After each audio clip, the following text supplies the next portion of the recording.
Almost everyone in the United States at one time or another has traveled at least a stretch of old Route 66. It's the road where the people from Oklahoma went to California. It's a part of American history. Just the name conjures up images of going somewhere. To me, it's going back in time, seeing things that I grew up with. So let's travel this Blue Highway all the way from Chicago to Santa Monica. Hello, and welcome to Blue Highways TV, Cruising Route 66. They call them Blue Highways because they are those roads that are printed in blue on a road map. And they spell each and every one of them adventure. Take Route 66, the Mother Road. I've been traveling this old road longer than I can remember, and each trip has proven to be an adventure. There is always something new, something different, and nowhere is that more true than out on the West Texas flatlands near Amarillo. The panhandle of Texas is as flat as a tortilla and made up of resilient people not afraid to take a stand. It's the perfect spot, some would say, for what is now being billed as the largest cross in the world. Soaring 19 stories into the clear panhandle heavens, the cross of our Lord Jesus Christ is the newest attraction out here, and it just may become one of the most popular. The endless slab of monotony that is the interstate as it makes its way toward Amarillo is still littered with billboards.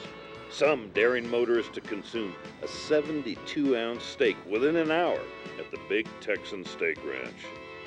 The Big Texan has a shiny new coat of yellow paint these days, and the owner still hawks for customers to take him up on his challenge. This is Bobby Lee from the world-famous Big Texan Steak Ranch in Amarillo, Texas, home of the free 72-ounce steak. Happy 75th anniversary, Route 66. There have been gains and losses along the Mother Road in New Mexico as well. In Tucumcari, we lost a dear friend in Lillian Redmond when she passed away, but her classic Blue Swallow Motel has a new owner. Tucumcari, home of TP Curios, has also been graced by a new monument to the highway, crafted by New York City artist Thomas W. Coffin. His chrome and adobe tribute honors the giant Detroit sleds of the 1950s, those wonderful automobiles with their sharp fins and bright taillights that were so common up and down Route 66.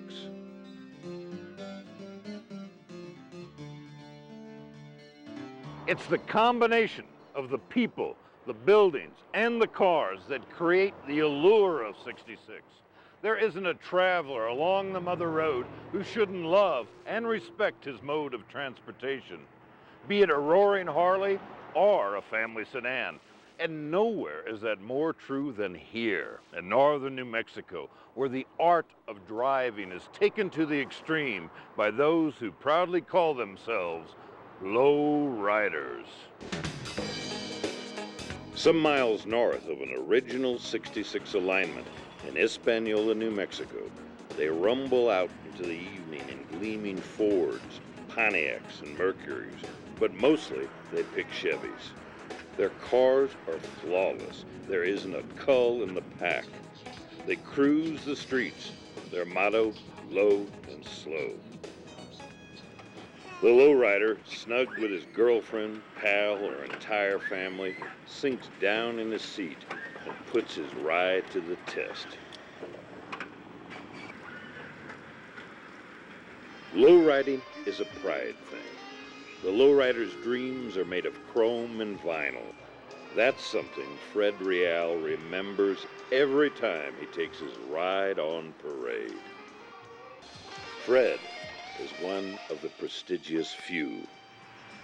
They cruise the streets as far away as Santa Fe and Albuquerque, listening to tunes. Fathers and sons passed down a tradition that began in the barrios of Los Angeles after the war, the Chicanos' answer to hot rodding. Lowriders on parade.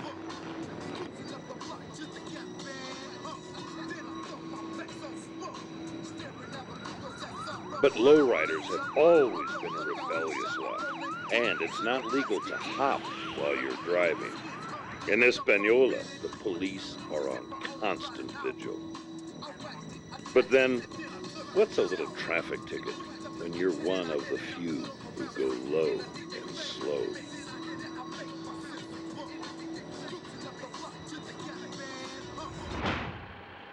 There are 6 states behind us now, only 2 more to go as the Mother Road makes its way into the Grand Canyon State. These days, there's something new to distract drivers on I-40 in Arizona, a sign that defies logic and is hard to ignore. On the outskirts of Holbrook, life-size steel dinosaurs stand guard over a new attraction with an old look. Models of the prehistoric inhabitants that once lived here. On down the road in Winslow, there's a new curiosity that's become a pop art monument to the power of song. The Standing on the Corner Park depicts in realistic detail the lyrics of the Eagles' timeless poem to hitchhiking along the Mother Road. And not far away, the legacy of Fred Harvey, the man who civilized the West by building his famous Harvey houses along the tracks of the Santa Fe, has been reborn at La Posada. This was the last and fanciest of the Harvey houses. It was built in 1929, opened in 1930 at the beginning of the Depression. They spent almost $2 million here in 1929. And of course, most importantly, it was the masterpiece of Mary Coulter, who is considered the most important architect and designer in the history of the Southwest. This was the only place Coulter designed everything: building, grounds, furniture, china, maids' costumes. And it was designed as a fantasy hacienda like all of Coulter's buildings. It was only open for 27 years, from 1930 to 1957. It looked like a decrepit 1960s hospital when we bought it. All the beautiful stone floors were covered with vinyl, the murals were painted over, the arches were bricked in, the windows were bricked in, and the 8 acres of formal gardens were dead. Not anymore. La Posada is open for business once again. Traveling west, the classic Twin Arrows truck stop and its 8-stool diner are boarded up, waiting for a new owner. Flagstaff has grown by leaps and bounds since our last visit, and the Museum Club still serves up a lot of history along with its cold, long-necked beers. It is the liveliest landmark on Route 66, and people enjoy their night at the club. We're recounting the changes that have taken place along Route 66 as the fabled Blue Highway celebrated her 75th anniversary back in 2001. In what was once the sleepy little mountain town of Williams, Arizona, things seem to be really poppin' now. In Williams, revived steam trains are taking more tourists to the Grand Canyon than ever before, and to keep up, a new hotel has been built near the old Santa Fe Depot. A large new restaurant has been added to the eating choices available in Williams as well. In fact, the town, with a dubious distinction of being the last to be bypassed by the interstate back in 1984, has now become a 66 hub. Not long ago, Paul and Sandy Taylor moved here and made Williams the headquarters of their exceptional publication. Route 66 has grown dramatically since we inaugurated Route 66 magazine back in 1993. It's just amazing, totally amazing, the people that are coming to this country. From their storefront on Bill Williams Boulevard, they work tirelessly to spread the news and history of the old highway to eager road warriors around the world. I believe we've helped preserve some of the icons along Route 66, but we're constantly losing all these old landmarks, and it's a part of our purpose in life to help preserve and save them. Now Williams even has a radio station dedicated to the good news, all to honor the memories and preserve the history of America's Main Street. Happy 75th anniversary, Route 66. From KRTE, The Route in Williams, Arizona. Happy anniversary. Come visit us in Williams. We'll never do it. Happy 75th anniversary. Happy 75th anniversary, Route 66. Come visit us at Twister's in Williams, Arizona. There are about as many ways to honor the historic highway these days as there are fans. Well, I think the best way to commemorate Route 66 is actually get on the highway and travel the whole length. And what I've done here is hand-carried this artwork from Chicago Central to Santa Monica, California. I stopped into every post office along the way and put a postmark directly on this artwork until it's what you see right here. Happy 75th anniversary, Route 66. Thanks for 75 wonderful years. When we came to Seligman for the annual fun run in 1993, Angel Delgadillo was busy cutting hair in his barber shop on Route 66, just as he had since 1950. Today, his barber chair sits empty most of the time. Angel is trying to retire. Now he spends his days greeting streams of visitors as they pass through town. We now have tour buses that are coming literally from all over the world, and they are so happy to be traveling on Route 66. Some of us that have been interviewed 210 times now by the news media. Traveling west again on the longest continuous stretch of the old highway that still exists, 66 follows the old Santa Fe Railway as it dips down into Hackberry, an old silver mining town on the east side of the Peacock Mountains. This is where, for years, a unique character of the highway once held court at the Hackberry General Store. Known far and wide for his remarkable artwork, his home in a 66 school bus that he himself converted, and the Volkswagen van he uses to cruise the old highway, Bob Waldmeyer is indeed an original.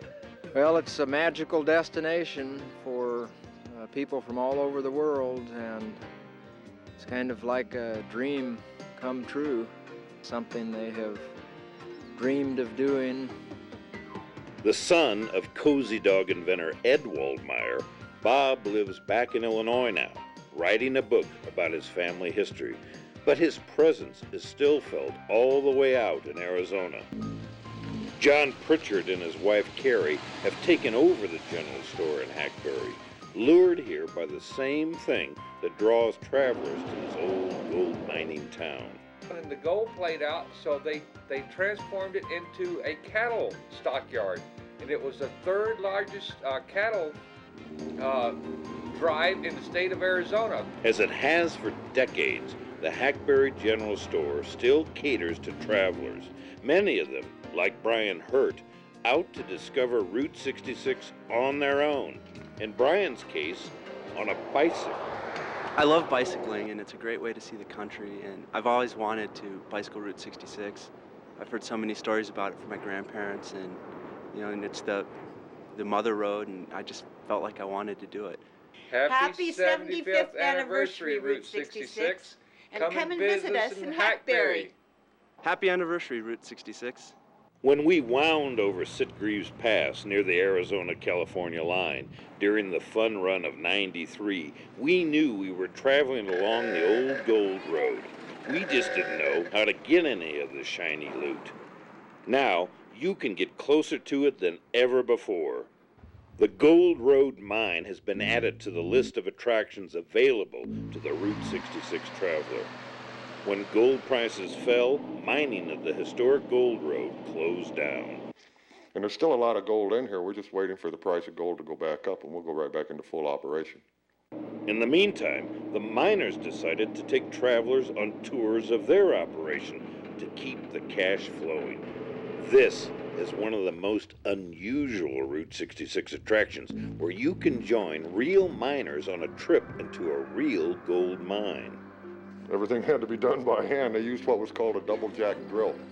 That's a 2.5-foot steel bit with a diamond drill head on it. One guy would hold it against the rock while the other hit it with the double jack. That's a double-headed long-handled sledgehammer. With that bit, they could drill into the rock 2 feet deep. They could only drill and blast enough for one day to blast one time, so they made it 2 feet a day. Now this goes down 250 feet. This wasn't mined from here going down, it was mined from a lower level, and they came up.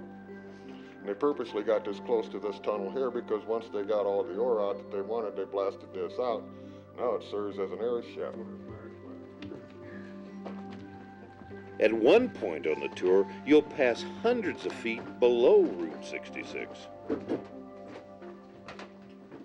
Happy anniversary, Route 66, for your 75th. Back to Blue Highways TV as we cruise Route 66, the Mother Road. California is known as a place where things are always changing, so why should it be any different when it comes to Route 66? Needles. We've reached California, and like the last time we were here, it's still hot enough to make a rattlesnake sweat. But there are some changes along Broadway, old Route 66 through Needles. Hank Wild, who took a stab at running a charming bed and breakfast in 1994, finally gave it up. His old Trails Inn is now the Palms Motel, and he's looking for someone to run it. Down the street, El Garces, Needles' large and impressive Harvey house, was abandoned by the railroad years ago. But the city has bought the property and has plans for its rebirth. Driving west along the old highway as it crosses the broad Mojave Desert, the famous landmark sign at Amboy still stands sentinel over Roy's Motel and Cafe. But best pay attention to the decoy police car out front. Roy's sign is now trademarked, and you've got to get the okay from lawyers in New York City before taking a picture. Things are a bit friendlier down the road at the Baghdad Cafe. Ever since a movie filmed here made her diner famous, visitors from as far away as Europe and the Far East have been signing Andre Pruitt's guest book. People come in from Japan, from Sweden, from Switzerland, from France, from all over France. I have quite a history of the different towns in France now because of all the French people. And they're so happy they cry to be here because this is their idea of America. This is what they think it should be. As the old Mother Road makes its way toward the Pacific Ocean, a slew of new museums have opened along her shoulders. One of the latest occupies 2,000 square feet in the former Santa Fe Depot in Barstow. Main Street, USA, that is downtown Barstow. We are the only town in the United States on Route 66 that is called Main Street. Barstow's been a railroad town, but it's also been a Route 66 town. And our city has rebuilt and remodeled and renovated the Harvey House railroad station, and we're able to have our museum at the Harvey House. In Victorville, the California Route 66 Museum has taken up residence, serving visitors all year round. Not far away, the life and times of Roy Rogers and Dale Evans are commemorated at their newly enlarged museum. Farther down the highway in San Bernardino, the historical artifacts of Richard and Maurice McDonald are on display for the curious. See, the McDonald brothers first started the restaurant business back in 1937 in Arcadia, but they found out that San Bernardino was really a happening place in the 40s. So they moved their restaurant business here to San Bernardino. They picked this very site at 14th and East Street. And from 1940 through 1948, this was the place to be. This was a hangout place, and everybody cruised East Street here in San Bernardino. In Santa Monica, a small collection of Road Warrior memorabilia resides inside the Surf Ranch on the famous fishing pier. Still, the most intriguing of the new museums is not on Old 66 at all, but a few miles off the highway between Barstow and Victorville. Former stripper Dixie Evans has converted an old chicken coop into the Exotic World Museum, where she has amassed a vast collection of items from the world of striptease. Burlesque should be recognized. Some of your most famous motion picture actors and actresses got their first break on a burlesque stage. Even the famous, most wonderful Ginger Rogers. She was the head soubrette at the Haymarket Theater in Chicago. For those staunch road warriors lucky enough to be traveling this way during the first weekend in June, make note that the Miss Exotic World Stripping Competition takes place here.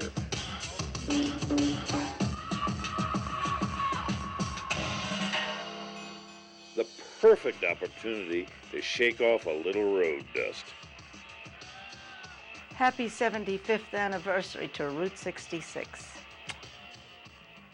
Happy 75th anniversary, Route 66, from John Colonel 66 Marshall and the historic site of the original McDonald's here in San Bernardino, California. Happy 75th anniversary, Route 66.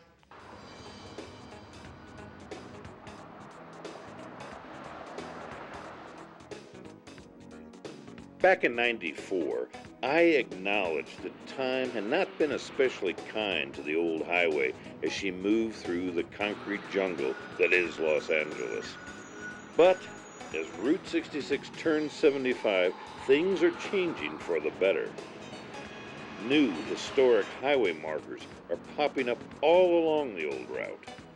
The Wigwam Village Motel in Rialto has been given a facelift, although their famous slogan still remains. In Fontana, Bono's old Route 66 deli celebrates its 75th anniversary too. We came for the grapes in 1926, and we planted a lot of grapes, about 200 acres of grapes in this area. And things were pretty bad during the Depression, so my mother decided to open a roadside stand. Today, Mama Bono's is closed, but Joe Bono promises to reopen just as soon as he can find someone to cook as well as his mother did. The old highway has a new luster as it rolls west along Foothill Boulevard, through Rancho Cucamonga, Claremont, and Azusa, past Santa Anita Racetrack, and on through Pasadena, across the picturesque Arroyo Seco Bridge. Then it's south toward downtown Los Angeles on California's very first freeway, the Arroyo Seco Parkway. There's a lot of history along the old route as it enters Hollywood on Sunset Boulevard. It passes just south of the Capitol Records building, the musical home of Nat King Cole, the first person to record Bobby Troupe's legendary song, Get Your Kicks on Route 66. Then it's west along Santa Monica Boulevard, past Warner Brothers' first Hollywood studio, and across the street, the famous Formosa Cafe, where actors socialize during breaks and filming. Finally, there's the last dash towards Santa Monica and its famous pier, the end of the Mother Road, America's main street. So there you have it, our look at Route 66 as the road turns 75. As you can tell, there have been a lot of changes on the old highway in the past 3/4 of a century. In fact, it's constantly changing. And that's the glory of Route 66. A few years from now, it'll be a different place than it is today. So here's my challenge to you. Why not head for the old highway, make your own pilgrimage, become a road warrior, and not just once, but revisit the road every once in a while. I'll guarantee you'll cherish the voyage every time. Travel well.